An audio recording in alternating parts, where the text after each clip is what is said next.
Wednesday, May 9th, 2018, Monaco 64, home of alternative economics and contrarian views. A lot to talk about this morning. Bond yields are spiking higher. The 10-year-old is back up above 3%. I'm going to clarify the question of Libor. There's been a lot of questions been asked by viewers about what's going to happen to Libor. Is it going to be used to reset the system like Lynette Zhang says? I personally think it isn't. I respect Lynette Zhang and I listen to her. The other thing I like to look at is the yuan oil contract, how well that is going right now, give you an update, and compare it to the WTI future. And for my Australian viewers, I'll cover a story or an article I saw about the Australian housing market on Zero Hedge. Before I go over all these stories, of course, let's go over what the markets are doing this morning. It's 8:30 a.m. London time. We're continuing to see the dollar rally, the dollar index as a whole as well, of course. We're now at 93.37, up 0.25%. We've broken some key technical resistances. Of course, back towards the end of April, we broke out of a range that we'd been in since the end of January, basically between 89 and 91. So the dollars continue to get a lot stronger.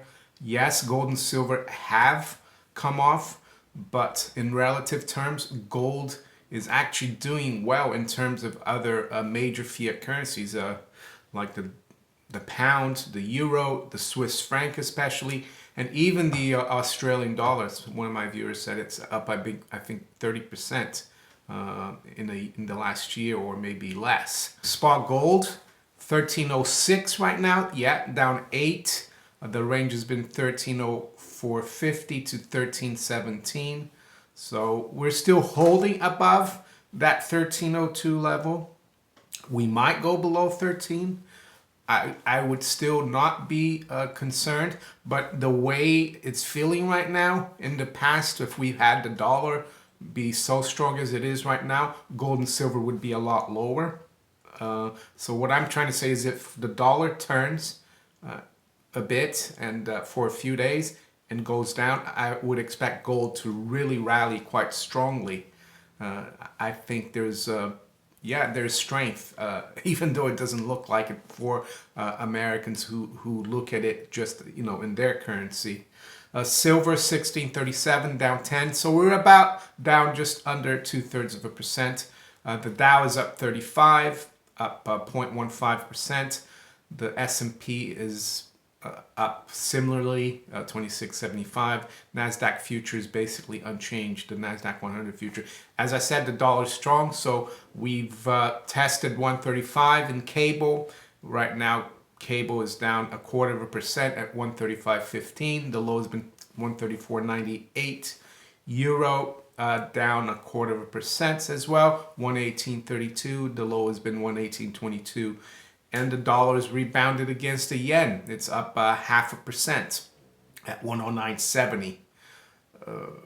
And oil prices have rallied as well. Yesterday, prior to President Trump's announcement that he's breaking the deal with Iran, oil had dropped to like 67 handle, and this morning is up again. It's at almost 71, so up almost 3%. What is that a sign of? I think it's a sign of geopolitical problems in the Middle East.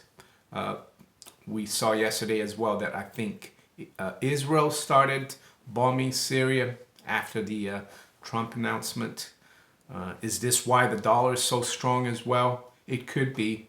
If there is fear of war, the dollar will strengthen. What is strange is that gold and silver haven't done anything. But as I said, gold and silver, they've been hijacked for many decades by the powers that be, by the central bankers. Why have they been hijacked? Because they're real money. and they want to keep their fiat game going. Bond market. Yeah, so the 10-year yield this morning is traded back above 3%. It's gone to a high of 301 right now. We are right at 3%. The 2-year note as well is back above 2.5%. It's, let's see, at 252 right now. So yeah, yields are going up. I saw an interesting interview Jamie Dimon, CEO of JP Morgan, gave to Bloomberg yesterday, and I listened to it. And he said, oh, there is a 100% chance of a recession, but we don't know when. And he said that 4% yield on the 10-year would not be a problem because it would be a signal of the strength of the U.S. economy.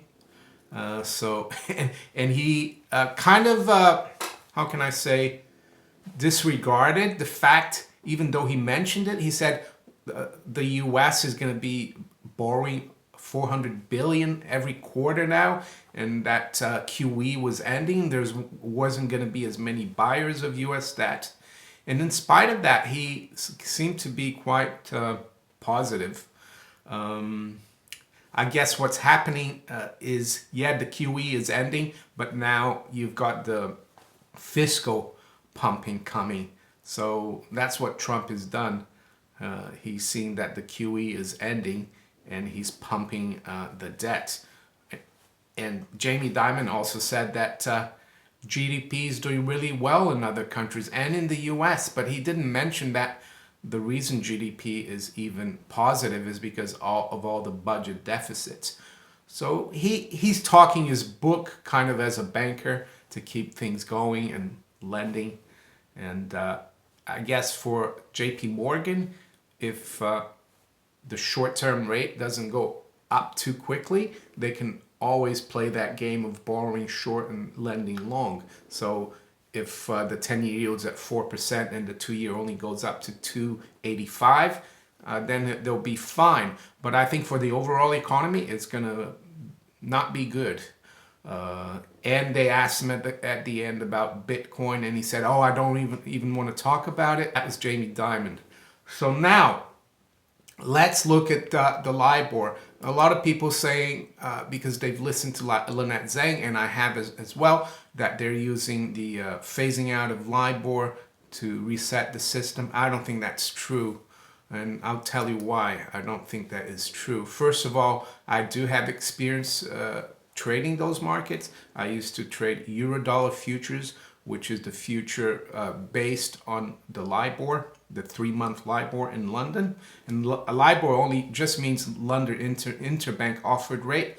It's a reference rate that's fixed. They do a fix every morning in London, and those, you know, the banks go around and saying, where are you 3-month Libor? And they tell each other the rate, and then they publish it.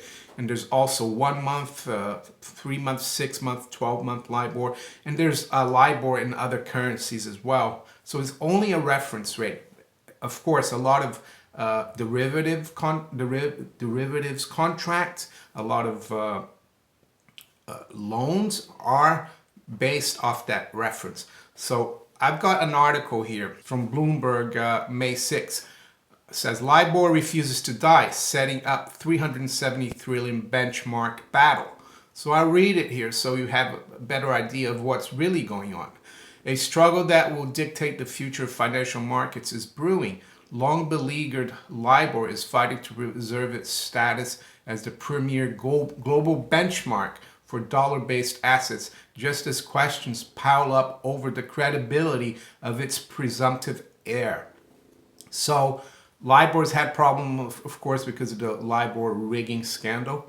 And it goes on to say it's a clash with few equals in financial history. In one corner, the much maligned set of London-based rates that, even after being tainted by rigging scandals, still underpin more than $370 trillion of instruments across various currencies. In the other, a potential successor conceived over the past 4 years by the Federal Reserve Bank of New York and the Fed Board of Governors, as well as a who's who of Wall Street titans, from JP Morgan Chase and Co., Goldman Sachs Group to BlackRock. And it goes on to say, replacing the London interbank offered rate would be the most profound development in financial markets for years to come, said Ward McCarthy, chief financial economist at Jefferies, LLC. But there are more than 300 trillion of financial assets tied to Libor. And if you're going to transition from that to something else, that's 300 trillion of potholes that are potentially coming. Yes, Lynette saying there are troubles that could happen when you're transitioning, but I don't think it's being done on purpose to bring down the market. We could bring down the system. We could have accidents. It says here, though, that this SOFR that's supposed to be a replacement for Libor is having troubles, though. It says, even though the Fed's behind it, Federal Reserve Bank of New York, it says the timing of the ICE benchmark administration efforts to resurrect Libor could hardly come at a more critical juncture. Its most high-profile challenger, the Secured Overnight Funding Rate, or SOFR, is under mounting scrutiny after the erroneous inclusion of some transactions in settings marred its debut last month. So it only started being referenced to or used last month, this SOFR. The Australian housing market. So this is from Zero Hedge from yesterday, and it's by Mish, or Mike Shedlock, Mish Talk. It says, Australians face huge spike in repayments as interest-only home loans expire. And he goes on to say, day of reckoning, hundreds of thousands of interest-only loans expire each year for the next few years. And I'll read here from Mish's article. It says, the Reserve Bank of Australia, Australia's central bank, warns of a $7,000 spike in loan repayments as interest-only term periods expire. Every year for the next 3 years, up to an estimated 2,000 home loans will be moved from low repayments to higher repayments as their interest-only loans expire. The median increase in payments is around $7,000 a year, according to the RBA, Reserve Bank of Australia. What happens if people can't afford the big hike in loan repayments? They may have to sell up, which could see a wave of houses being sold into a falling market. The RBA has been paying careful attention to this because the scale of the issue is potentially enough to send shockwaves through the whole country. So there you go, the Australian housing market. We need to keep an eye on it. I talked yesterday, of course, about UK house prices. Shanghai oil futures contract. As I said in my live stream yesterday, I think, I keep an eye on the data from the International Energy Exchange in Shanghai. And I brought up the data today. I have to say I was surprised. Why was I surprised? Well, the volume that's traded today on the September contract, the sour crude, 241,000 contracts. I worked in the futures market, and I saw a lot of new contracts being issued, not succeeding and dying away, and you can tell what if a contract is going to succeed. And I can tell you, that it was created March 26th, and in less than 2 months, it's trading 241,000 lots a day. That's very good. Open interest, 27,000. I know crude oil prices are moving around a lot, but that's very good.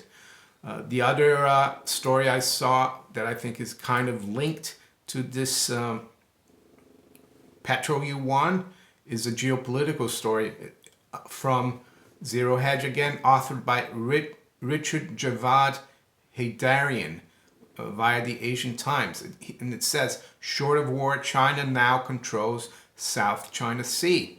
The Chinese Navy has a huge presence there. And why would they need that presence there? Well, it goes hand in hand with that oil futures contract. If you're going to be shipping, receiving, or sending oil from Shanghai, you need to protect the the sea around where the ships are going to go. China needs to rule the Asian waves. Just to compare it though, for example, looking here at the CME Group website, which now owns NYMEX that trades the WTI crude. If you look at the average volume, of course, is now for all the contracts, it's over average daily volume. It's over 1 million for the crude and NYMEX. But you go back a few years ago, it was averaging around 500,000. So we've got and this has been going on for 40 years, this contract or thereabouts, the WTI. And you've got the Chinese oil contract has been going on for less than 2 months, and we're seeing already it trades 240,000 in a day. So yeah, I think it's going well. If you enjoyed this video, please like, share it, subscribe to my channel if you haven't yet. Make sure you click on the bell as well to be notified of my new videos and live streams. A lot of people are saying they're not being notified, so they miss my live streams. And you can also follow me on Steemit, DTube, and on Twitter. And I'll talk to you later. Take care. Bye.